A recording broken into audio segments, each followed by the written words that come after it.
En 1974, un grupo de arqueólogos chinos desenterró algo que los hizo detenerse en seco. Las armas de bronce que encontraron tenían más de 2200 años de antigüedad, pero seguían tan afiladas como el primer día, con filo suficiente para cortar papel de arriba a abajo sin esfuerzo.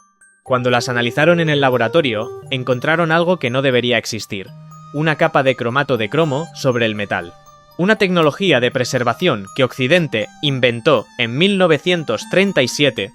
Los científicos cerraron el informe, lo clasificaron, y durante años nadie habló de ello.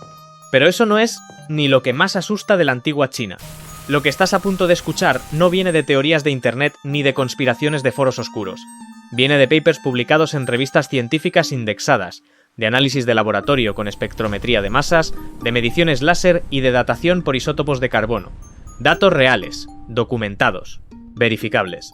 Que la versión oficial de la historia simplemente no tiene forma de explicar sin entrar en contradicción consigo misma.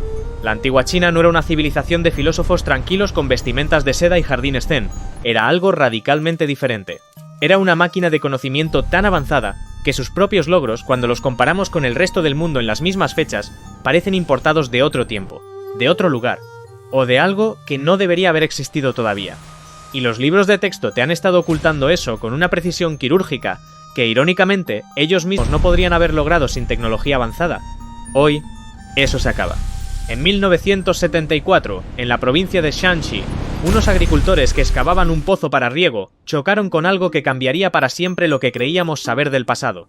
Debajo del suelo seco de la llanura, encontraron el ejército más asombroso que jamás haya existido sobre la Tierra. 8000 guerreros de terracota, cada uno con rasgos faciales únicos e irrepetibles, perfectamente organizados en formación de batalla, enterrados para acompañar al primer emperador Qin Shi Huang en su vida después de la muerte. Una escala de producción artística y logística que asombró al mundo entero. Pero los arqueólogos no tardaron en darse cuenta de algo mucho más perturbador que la escala del ejército. Las espadas de bronce enterradas junto a los guerreros no tenían óxido, cero corrosión. Después de 2200 años bajo tierra, en un ambiente húmedo con variaciones extremas de temperatura entre las estaciones, esas espadas seguían teniendo un filo capaz de cortar un cabello humano suspendido en el aire. La ciencia oficial quiso explicarlo diciendo que las condiciones del suelo eran particularmente favorables para la conservación de metales. Parecía una respuesta cómoda, hasta que llegaron los análisis de laboratorio. Espectrometría de rayos X, fluorescencia de rayos X de alta resolución, microscopía electrónica de barrido. Los resultados fueron tan desconcertantes que el gobierno chino tardó años en autorizar su publicación completa. Las espadas estaban recubiertas con una capa de tricromo de cromo de entre 10 y 15 micrómetros de espesor, uniforme, sin interrupciones, sin burbujas ni discontinuidades que revelasen una aplicación manual imprecisa. Una capa tan perfecta y homogénea que los ingenieros modernos aún no saben cómo aplicarla sin equipamiento electroquímico de alta precisión y condiciones de laboratorio controladas. El recubrimiento galvánico con cromo como técnica de preservación industrial fue patentado en Alemania en 1927. En Estados Unidos se industrializó en 1937. 2200 años después de que alguien en la China de la dinastía Qin ya lo estaba haciendo, con materiales y métodos que los científicos modernos todavía no han podido identificar con certeza, la academia respondió como siempre, con silencio institucional, con teorías vagas sobre procesos geoquímicos naturales no documentados en ningún otro sitio del mundo, y con la esperanza colectiva de que nadie hiciera demasiadas preguntas. Pero las preguntas no se detienen, porque si el ejército de terracota tiene tecnología de preservación del siglo XX, lo que vamos a ver ahora destruye directamente la línea de tiempo completa de la metalurgia global tal como nos la han enseñado. En Europa, el acero de alta resistencia fue uno de los grandes catalizadores de la revolución industrial del siglo XIX. Los ingenieros británicos se enorgullecían de sus altos hornos, de su capacidad para fundir hierro y convertirlo en acero de calidad controlada. Era, según los libros de texto, el pináculo de la innovación metalúrgica humana hasta ese momento en la historia documentada. Pero hay un problema estructural con ese relato. La dinastía Han, que gobernó China entre el año 206 a.C. y el año 220 después de Cristo, ya estaba produciendo acero de alto carbono en masa, no en pequeñas cantidades artesanales de taller, en masa, con altos hornos de arcilla refractaria que alcanzaban temperaturas sostenidas de más de 1400 grados Celsius. Con sistemas de fuelles de doble pistón, básicamente motores neumáticos primitivos que mantenían esas temperaturas constantes, el tiempo suficiente para homogeneizar la composición del metal fundido. Una tecnología que los herreros europeos medievales, con sus fraguas de carbón y sus fuelles manuales simples, jamás lograron replicar. Los análisis metalúrgicos de herramientas, Han excavadas en yacimientos de Henan y Shandong, revelan algo que deja sin palabras a los especialistas. Tienen una composición de carbono perfectamente uniforme de entre 0,5 y 1,5% en toda la masa del metal. Eso es acero técnicamente moderno, con las mismas especificaciones de aleación que los aceros de herramientas industriales del siglo XX. La distribución homogénea del carbono en el hierro requiere un control de temperatura absolutamente sostenido y una técnica de enfriamiento controlado, lo que hoy llamamos templado y revenido, que los metalúrgicos europeos no dominaron como proceso industrial hasta el siglo XIX. Y no estamos hablando solo de espadas de élite para generales.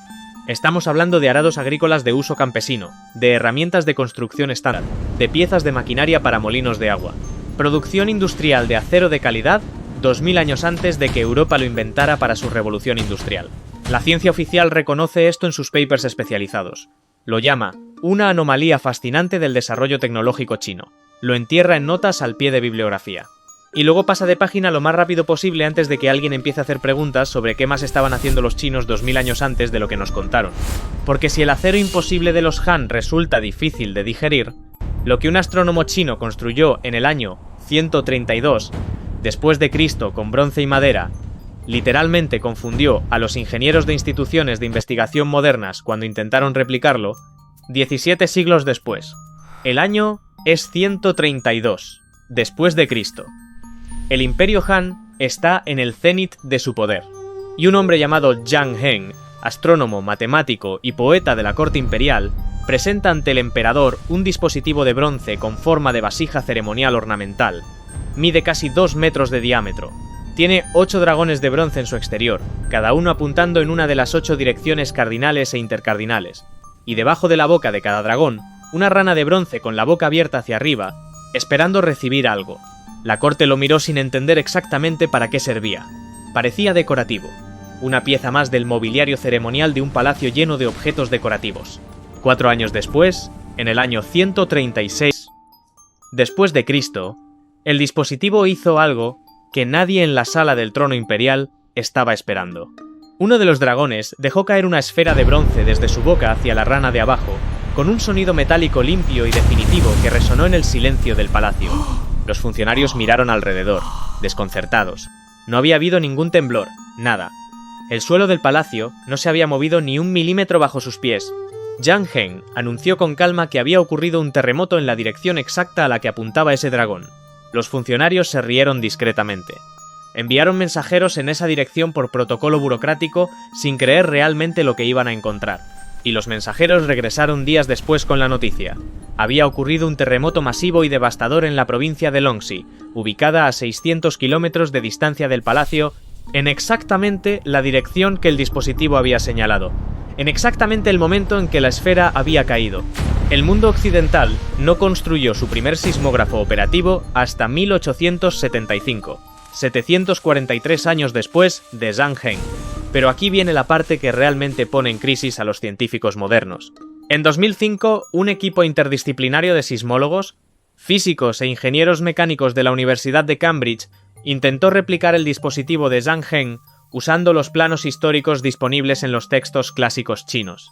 El mecanismo interno descrito en esas fuentes, un péndulo invertido de alta sensibilidad conectado a un sistema de palancas, topes y contrapesos calibrados con precisión milimétrica, resultó ser tan sofisticado en su ingeniería de precisión que el equipo tardó más de 2 años en comprender su principio de funcionamiento real. Y cuando finalmente lograron construir una réplica funcional, los resultados de las pruebas los dejaron en silencio. El dispositivo detectaba ondas sísmicas primarias, las ondas P, las más rápidas y de menor amplitud que preceden a las destructivas ondas S, por varios minutos con una sensibilidad y selectividad de dirección comparables a los sismógrafos digitales modernos de primer nivel.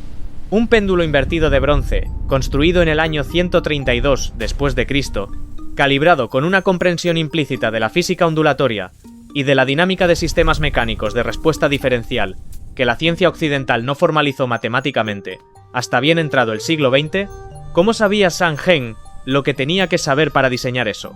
¿De qué tradición de conocimiento venía esa comprensión? Los textos no lo dicen. La historia oficial no tiene respuesta. Solo tiene el silencio incómodo que produce toda evidencia que no encaja en el relato aprobado. Pero si el detector de terremotos de Zhang Heng te pone en crisis, lo que estaban haciendo sus contemporáneos al otro lado del país, en la provincia de Sichuan, te va a aparecer directamente sacado de un informe de ingeniería del siglo XXI enviado al pasado por error. Imagina una tubería de gas natural, kilómetros de infraestructura enterrada, pozos de perforación profunda que atraviesan capas de roca sólida, plataformas de extracción y una red de distribución que lleva el combustible, desde el subsuelo hasta los centros de procesamiento industrial. Eso es tecnología del siglo XX, del petróleo, del gas y de la ingeniería civil petrolera moderna. Ahora imagina exactamente eso, funcionando hace 2000 años en China. En la provincia de Sichuan, los textos de la dinastía Han documentan con una precisión desconcertante la existencia de lo que llamaban pozos de fuego o pozos de lumbre. Los trabajadores perforaban el suelo usando trépanos de hierro suspendidos de cables de bambú, trenzado cables que podían alcanzar longitudes de más de 1000 metros, y los golpeaban contra la roca en un movimiento rítmico de impacto vertical, levantando y dejando caer el sistema en ciclos repetidos hasta atravesar capas de roca sedimentaria y llegar a las formaciones donde el gas natural estaba atrapado bajo presión. Una vez que el gas emergía a la superficie a través del pozo, lo capturaban y lo transportaban a través de tuberías de bambú verde selladas con arcilla cocida y resina de árbol hasta las instalaciones de evaporación de salmuera, donde lo usaban como combustible para mantener hornos que hervían agua de mar y agua salada subterránea para obtener sal cristalizada. Sal que en ese periodo histórico tenía un valor económico y estratégico comparable al oro. Un monopolio salinero impulsado por gas natural extraído mediante perforación profunda. Los análisis arqueológicos de los sitios de la región de Zigong, en Sichuan, sitios que aún se pueden visitar y que tienen sus propios museos dedicados, revelan pozos de perforación que llegaron a profundidades documentadas de entre 800 y 1200 metros en la roca dura. 1200 metros, perforados con cables de bambú trenzado y cabezas de hierro, sin motores eléctricos, sin ingeniería de vapor, sin tecnología rotatoria convencional. Los ingenieros petroleros modernos que estudiaron estos sitios en la década de 1990 no daban crédito a lo que analizaban. La tecnología de cable de percusión para perforación profunda, básicamente el mismo principio que los chinos aplicaban con bambú, no fue redescubierta ni implementada industrialmente por la ingeniería petrolera occidental hasta el siglo XIX, y en sus primeras versiones modernas con metal y vapor apenas alcanzaba profundidades operativas de entre 200 y 300 metros. Los ingenieros Han ya habían cuadruplicado esa profundidad 2000 años antes, con materiales que en cualquier manual de ingeniería estructural moderno deberían haberse roto mucho antes de llegar a esas profundidades. El bambú como material de ingeniería tiene una resistencia a la tensión de hasta 350 megapascales en su eje longitudinal cuando está verde y correctamente curado, lo que lo hace comparativamente resistente a muchos aceros de baja aleación. Pero la clave no era solo el material. Los artesanos Han conocían con exactitud cómo trenzar las fibras en patrones helicoidales alternados que distribuían la tensión de forma homogénea en toda la sección transversal del cable, maximizando su capacidad de carga dinámica, es decir, su capacidad de soportar no solo el peso estático, sino el impacto repetido de las cargas de percusión. Eso no es un conocimiento intuitivo. Eso es ingeniería de materiales compuestos aplicada 2000 años antes de que existiera ese concepto. Infraestructura industrial de extracción y distribución de gas natural, funcionando en China mientras el Imperio Romano consideraba que el aceite de oliva y la madera eran sus únicos combustibles energéticos posibles. Pero si la ingeniería del subsuelo de los Han te parece imposible, necesitas saber lo que surgió del suelo en 1986 en otra parte de esa misma provincia de Sichuan, y que desde ese momento los arqueólogos han decidido mencionar lo menos posible en los congresos internacionales. En 1986, 2 fosas rituales en un sitio llamado Sanxingdui, también en Sichuan, fueron abiertas por equipos arqueológicos chinos. Lo que encontraron dentro hizo que varios miembros del equipo abandonaran el yacimiento ese día y no regresaran hasta el día siguiente. No porque tuvieran miedo a lo sobrenatural, sino porque simplemente no sabían cómo clasificar lo que estaban viendo dentro de ningún marco académico conocido. Máscaras de bronce con ojos que sobresalen 12 centímetros hacia adelante de la cuenca ocular, como si fueran lentes de telescopio rudimentarios montados sobre una cara humana estilizada. Una figura antropomorfa de bronce de más de 260 centímetros de altura, la estatua de bronce macizo más alta encontrada en todo el mundo antiguo hasta ese momento, con proporciones anatómicas que no corresponden a ningún grupo étnico documentado históricamente en la región. Árboles ceremoniales de bronce, de casi 4 metros de altura, con ramas que sostienen flores, cuyos pétalos son piezas articuladas individualmente ensambladas mediante espigas. Y todo ello fundido con una precisión de ensamblaje que requiere un control de temperatura de exactamente 1083 grados Celsius mantenido de forma estable durante el tiempo de colada. ¿Por qué exactamente esa temperatura y no otra? Porque esa es la temperatura a la que el cobre puro alcanza fluidez completa y puede fluir de manera controlada hacia moldes de precisión micrométrica sin solidificarse prematuramente en las paredes más delgadas de la cavidad. 1 grado menos, y el metal se solidifica en el frente de colada antes de llenar las secciones de menor sección transversal. 1 grado más y la aleación empieza a absorber gases de la atmósfera del horno, generando porosidad que debilita la pieza. Los artesanos de Sanxingdui no solo alcanzaban esa temperatura, la mantenían con suficiente estabilidad para fundir máscaras que tenían paredes de menos de 2 milímetros de grosor en los bordes, sin defectos de colada detectables. Las máscaras con los ojos protuberantes fueron analizadas mediante tomografía computarizada de alta resolución en 2016 por un equipo de la Universidad de Pekín en colaboración con el Museo de Sanxingdui. Los resultados del estudio revelaron que el interior de esos ojos proyectados hacia afuera tiene una estructura interna hueca con nervios de soporte en forma de X, en posición cruzada, que distribuyen el peso de la proyección y evitan que se fracture bajo su propia carga gravitacional. Es ingeniería estructural de distribución de cargas aplicada a la fundición de bronce en molde. Calcular esos refuerzos internos en la posición y dimensión correctas requiere comprensión aplicada de la distribución de vectores de fuerza en sólidos tridimensionales, un área que la ingeniería occidental no formalizó matemáticamente hasta el siglo XVII con los trabajos de Robert Hooke sobre la elasticidad de los materiales.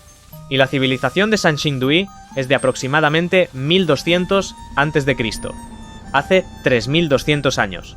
La ciencia oficial tiene una teoría de contención sobre los creadores de Sanxingdui. Dice que eran una rama desconocida e independiente de la civilización china temprana que se desarrolló culturalmente de forma aislada en la cuenca de Chengdu. Pero no puede explicar por qué sus convenciones artísticas no tienen ningún paralelo identificable en ninguna otra cultura asiática contemporánea o anterior. No puede explicar de qué tradición metalúrgica viene su dominio de la fundición de precisión. No puede explicar por qué los análisis isotópicos del cobre y del plomo de sus aleaciones muestran trazas de origen mineral que no corresponden a ningún depósito conocido de la región de Sichuan. Y sobre todo, no puede explicar por qué, en algún momento alrededor del año 1000, antes de Cristo, toda la civilización reunió sus objetos más sagrados y más elaborados, los enterró metódicamente en esas 2 fosas rituales, y desapareció de la faz de la tierra sin dejar rastro de lo que le pasó, sin huesos de batalla, sin evidencia de desastre natural, sin ciudades quemadas, sin ninguna explicación que sobreviva en el registro arqueológico. Simplemente se fueron. Y dejaron sus imposibles artefactos de bronce como la única prueba de que alguna vez existieron. Esos artefactos están hoy en vitrinas de museos chinos, mientras los metalúrgicos modernos siguen estudiando sus técnicas de colada, intentando comprender algo que debería haberle resultado imposible. Pero si los bronces de Sanxingdui te dejan sin palabras, lo que el médico Hua Tuo hizo en una mesa de madera en el año 200 después de Cristo es tan perturbador que la primera vez que lo lees, tu cerebro lo clasifica automáticamente como ficción histórica, hasta que revisas las fuentes. En el año 200 después de Cristo, el médico chino Hua Tuo, considerado por muchos el Hipócrates del mundo oriental, realizó procedimientos que los textos de la época describen sin ambigüedad como cirugía abdominal abierta con el paciente completamente, inconsciente, no adormecido con grandes cantidades de alcohol, no sedado superficialmente hasta el punto donde el dolor te hace gritar, pero no puedes moverte, completamente inconsciente, sin dolor, sin respuesta a los estímulos, sin ningún recuerdo del procedimiento al despertar. Para lograr ese estado, Hua Tuo administraba a sus pacientes una mezcla de compuestos vegetales que llamaba mafeisan, disueltos en vino caliente. Los textos del Hao Han Shu, los registros de la historia del Han posterior, una fuente historiográfica oficial y rigurosa, describen que el paciente ingería la mezcla y perdía la conciencia en el plazo de unos minutos, que podía ser incidido, suturado y recompuesto sin ninguna reacción de dolor, y que despertaba horas después sin memoria del procedimiento y sin las complicaciones de dolor posquirúrgico agudo que normalmente acompañan a las heridas, la anestesia general moderna fue inventada en Occidente en 1846, cuando el dentista William Morton demostró públicamente el uso del éter sulfúrico en Boston. 1646 años después de Watteau. Y aquí viene la parte que realmente incomoda a la comunidad médica internacional cuando se la confronta con esta evidencia. Los investigadores han intentado durante décadas reconstruir con precisión la fórmula del Mafeisan. Los ingredientes mencionados explícitamente en los textos históricos, cannabis indica, Datura stramonium o datura común, Aconitum carmichaeli o acónito chino, y otras plantas cuyas identificaciones son debatidas entre los filólogos, han sido analizados por separado y en combinaciones parciales.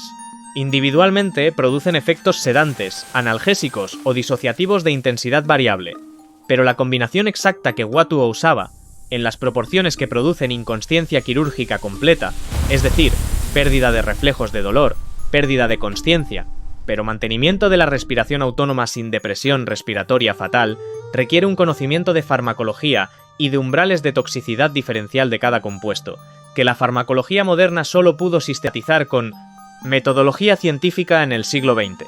Cualquiera de los compuestos activos en esa lista puede matar a un paciente si se administra en dosis levemente superiores al umbral terapéutico. El acónito tiene una ventana terapéutica tan estrecha que los toxicólogos modernos lo consideran uno de los venenos más peligrosos del mundo vegetal, con una diferencia de apenas el doble entre la dosis analgésica y la dosis letal. La Academia de Ciencias Médicas de China publicó en 2008 un análisis exhaustivo de la farmacopea de Watteau, y sus conclusiones fueron directas y perturbadoras. Algunos de los compuestos que Watteau usaba no pueden ser estandarizados ni dosificados con seguridad sin instrumentación analítica moderna para determinar la concentración exacta de alcaloides activos en cada lote individual de plantas, dado que esa concentración varía enormemente según la región de cultivo, la estación y las condiciones de secado. Dicho de otra manera, lo que Watteau hacía con consistencia documentada requeriría hoy un laboratorio de análisis farmacológico del siglo XXI para replicarse con el mismo nivel de seguridad, pero él lo hacía en el año 200. Después de Cristo con plantas, vino y un conocimiento de la bioquímica humana que la historia oficial no puede explicar de dónde vino ni quién se lo enseñó. Pero si crees que la medicina imposible de Watteau es el límite de lo que la antigua China tenía para sorprenderte, necesitas conocer lo que un funcionario imperial llamado Su Song presentó ante la corte en el año 1088 después de Cristo. Porque lo que construyó no era simplemente un reloj. Era una máquina que los ingenieros del siglo XX tardaron décadas en comprender y que contenía un principio de diseño que no se formalizó matemáticamente en Occidente hasta 1850 años después de que él lo implementara en metal, madera y agua. El año es 1088 después de Cristo. La dinastía Song está en su periodo de mayor florecimiento tecnológico e intelectual, y el funcionario y astrónomo Su Song presenta ante el emperador Jezong una estructura de 15 metros de altura instalada en el patio del Palacio Imperial. La torre del reloj de Su Song era simultáneamente un reloj de agua, un planetario mecánico completamente automatizado, una esfera armilar motorizada y un sistema de tiempo astronómico que calculaba en tiempo real la posición del Sol, la Luna, los 5 planetas visibles a simple vista y las principales constelaciones, con un margen de error acumulado de menos de 1 grado de arco por mes de funcionamiento continuo. Para dar una escala de lo que eso significa, los mejores relojes mecánicos europeos del siglo XIV, construidos 300 años después de Su Song, acumulaban errores de varios minutos por día. La torre de Su Song acumulaba el equivalente a segundos por día, extrapolado de su error mensual documentado. Pero la parte que dejó a los ingenieros modernos completamente sin palabras cuando analizaron sus planos en el siglo XX no era la escala ni la precisión, era el mecanismo específico que hacía posible esa precisión. Su Song usó en el corazón de su mecanismo un dispositivo que los horólogos occidentales consideran uno de los inventos más cruciales y revolucionarios de toda la historia del reloj, el escape. El escape es el mecanismo que convierte la energía continua de una fuente de potencia, en este caso, el flujo constante de agua en impulsos discretos, exactos y perfectamente medidos que avanzan el sistema de engranajes exactamente un paso a la vez, ni más ni menos, con total independencia de las variaciones en la presión del fluido motor. Sin el escape, un reloj de agua es simplemente agua cayendo sin control que hace girar ruedas a velocidad variable. Con el escape es un contador de tiempo de precisión. Europa desarrolló el escape mecánico para sus primeros relojes de torre en algún punto alrededor del año 1300 después de Cristo. Suzong tenía el suyo funcionando, perfeccionado y documentado en 1088, 212 años antes. Y la versión de Suzong era en términos de sofisticación técnica superior a las primeras versiones europeas, porque había sido diseñada específicamente para compensar tanto las variaciones de presión hidrostática debidas al nivel variable del depósito de agua como la expansión y contracción térmica de los componentes metálicos con los cambios estacionales de temperatura. Una compensación de doble variable que los relojeros europeos no alcanzaron hasta siglos después. Pero hay algo en la arquitectura del sistema de regulación de flujo de agua de la torre de Suzong que va más allá de la sofisticación mecánica convencional y que dejó a los ingenieros de sistemas del Museo de Ciencia de Londres literalmente sin argumentos cuando intentaron analizar sus planos en la década de 1950. El sistema incorporaba un mecanismo de retroalimentación negativa de 2 etapas para mantener constante la presión del agua sobre el escape, independientemente del nivel del depósito principal. Cuando el nivel del depósito superior bajaba, una válvula de flotador secundaria aumentaba automáticamente el flujo de entrada del depósito primario para compensar. Cuando el nivel subía por encima de un umbral, lo reducía. Un sistema de control automático de variable dual, autocorrectivo, implementado en madera, metal y agua corriente. En la ingeniería de control moderna, ese principio se llama retroalimentación negativa de lazo cerrado, y fue formalizado matemáticamente por Norbert Wiener en su obra fundacional sobre cibernética, publicada en 1948. Suzong lo tenía implementado físicamente en 1088 después de Cristo, 860 años antes. Y si la cibernética en madera de Suzong ya te ha hecho reconsiderar todo lo que creías saber sobre el desarrollo tecnológico humano, lo que Li Bing construyó en un río de montaña en el año 256 a.C. va a hacerte entender que la antigua China no solo tenía tecnología avanzada, tenía tecnología que desafía los límites de lo que consideramos posible para cualquier civilización sin instrumentación científica moderna.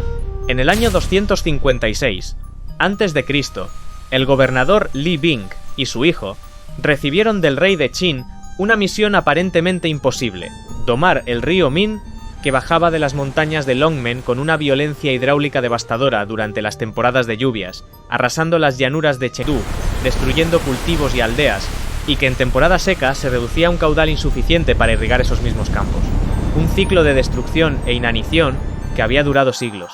La solución obvia para cualquier ingeniero hidráulico era una presa. Una represa masiva que almacenara el exceso de agua en temporada de lluvias y lo liberara de forma controlada en temporada seca. Eso es lo que haría cualquier programa de ingeniería civil moderno. Eso es lo que el sentido común dicta.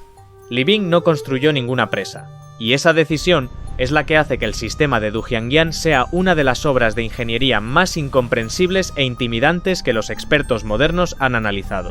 En cambio, Li Bing diseñó un sistema de 3 estructuras interconectadas que utilizaban exclusivamente la hidrodinámica intrínseca del propio río para regularse a sí mismas de forma completamente autónoma, sin ningún elemento mecánico móvil, sin válvulas, sin compuertas, sin ningún componente que requiera mantenimiento operativo para funcionar.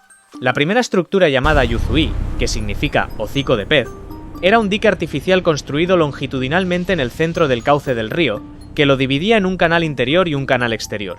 La geometría de ese dique, su curva, su altura, su perfil transversal, fue calculada con tal precisión que durante las crecidas de temporada de lluvias, cuando el nivel del río sube, el canal exterior conduce automáticamente aproximadamente el 60% del caudal total hacia el exterior, mientras el interior solo recibe el 40%. Durante la sequía, cuando el nivel baja, la dinámica de flujo se invierte automáticamente. El canal interior recibe el 60% y el exterior solo el 40%, sin ningún ajuste humano, sin ningún mecanismo de control, solo la geometría fluvial correcta, aplicada con precisión milimétrica.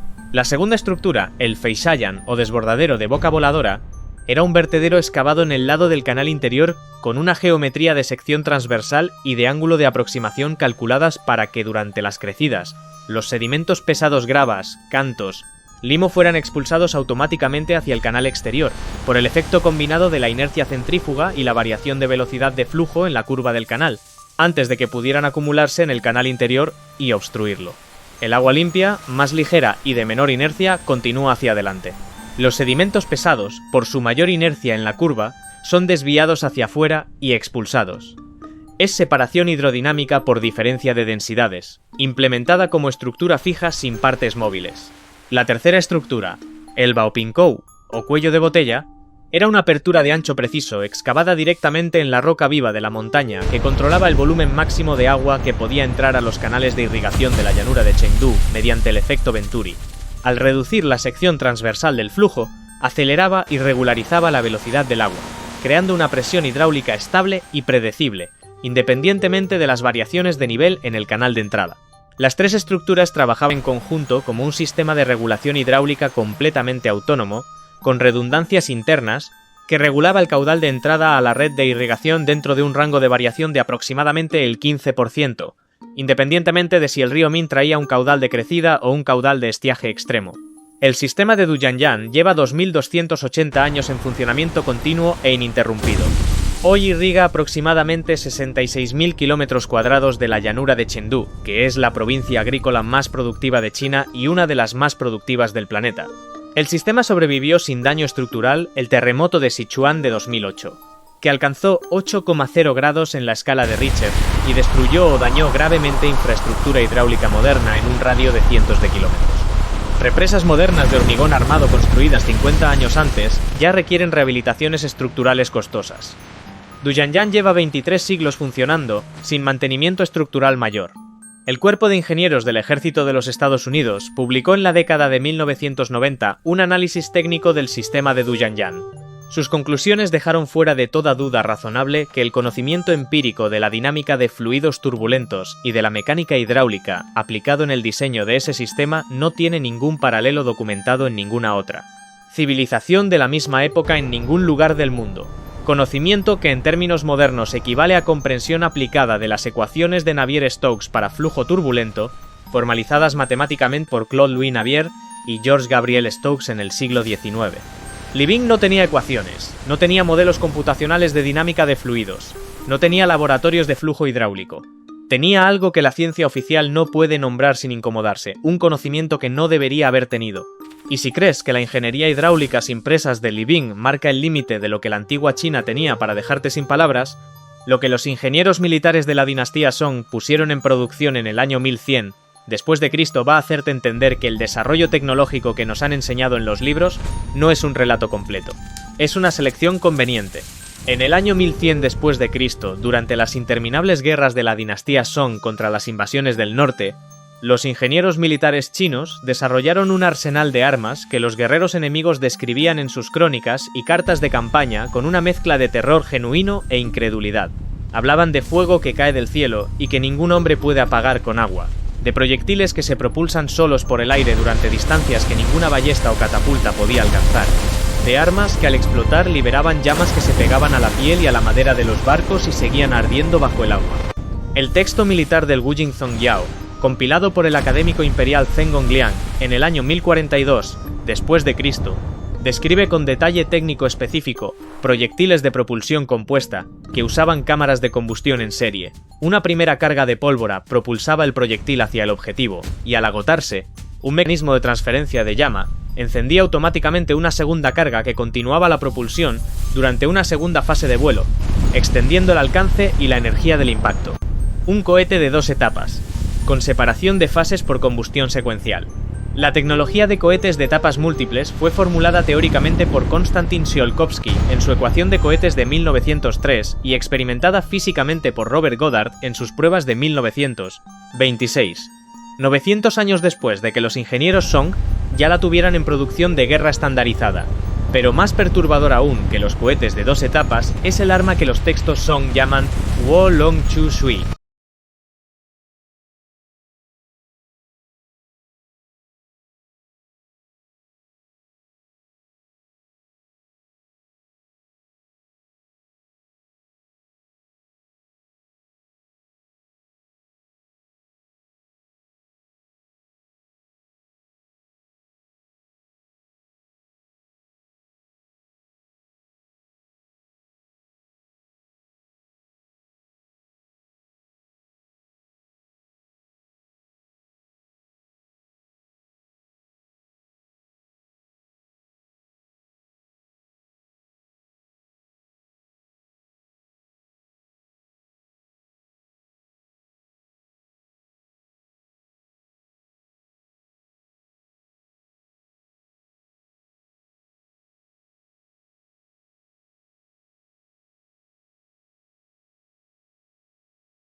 traducido literalmente como dragón de fuego que sale del agua. Era un proyectil con forma exterior de dragón elaborado en bambú y papel endurecido, con cohetes de pólvora montados en la cola que lo propulsaban.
Combustión y de la termodinámica de cámaras de presión que la pirotecnia y la balística occidentales no alcanzaron hasta el siglo XVIII. Las crónicas militares del siglo XII después de Cristo, pero los textos que cita como fuentes indican que la técnica ya estaba en uso establecido en China varios siglos antes. El erudito Zhang Yan describió variaciones del procedimiento en el siglo XI. Y hay referencias en textos taoístas a prácticas de inmunoprotección contra la viruela, que algunos historiadores de la medicina datan en el siglo X. Pero la parte que la historia oficial de la medicina ha decidido no enfatizar con demasiada claridad es la siguiente. La variolación llegó a Europa en 1717, cuando Lady Mary Wortley Montagu, esposa del embajador británico en Constantinopla, observó la práctica siendo realizada en el Imperio Otomano y la introdujo en Inglaterra. El Imperio Otomano la había adoptado. ¿De dónde la había adoptado el Imperio Otomano? Los historiadores de la medicina que han rastreado la transmisión de conocimiento médico a lo largo de la ruta de la seda señalan el este como origen. China llevaba practicando variaciones de esa técnica durante siglos antes de que llegara a los otomanos. 700 años de inmunización activa contra la viruela, 700 años en los que esa tecnología podría haber salvado decenas de millones de vidas en Europa y en el resto del mundo. 700 años durante los cuales la historia oficial de la medicina occidental miraba hacia otro lado, hacia Grecia, hacia Roma, hacia sus propias tradiciones, y no hacia el este donde el conocimiento ya existía y funcionaba. Eso es lo que hay debajo de la superficie de la historia que nos enseñaron. 8 tecnologías que deberían ser imposibles para su época. 8 evidencias físicas, documentadas, analizadas en laboratorios del siglo XXI con instrumentos que no mienten. Cromo electroquímico 2200 años antes de su invención. Acero industrial de alta calidad 2000 años antes de la revolución industrial. Un detector de terremotos del siglo I, que los ingenieros modernos tardaron 2 años en entender. Infraestructura de gas natural, con pozos de 1200 metros en el siglo I antes de Cristo. Metalurgia de precisión imposible hace 3200 años en Sanxingdui. Anestesia general en el año 200 que no debería poder existir sin farmacología moderna. Un sistema cibernético de retroalimentación negativa en madera y agua en el año 1088. Hidrodinámica de flujo turbulento aplicada sin ecuaciones en el 256 a.C. Cohetes de 2 etapas y submuniciones en producción en el año 1100 y vacunación activa contra la viruela 700 años antes de que Europa inventara el concepto y reclamara el mérito. La pregunta que la ciencia oficial no quiere hacerse en voz alta es siempre la misma. ¿De dónde venía ese conocimiento? No de laboratorios, no de universidades, no de métodos científicos formalizados. Venía de algún lugar que los libros de texto han decidido no cartografiar. Y eso, exactamente eso, es lo que nadie que controla el relato oficial quiere que te preguntes demasiado tiempo.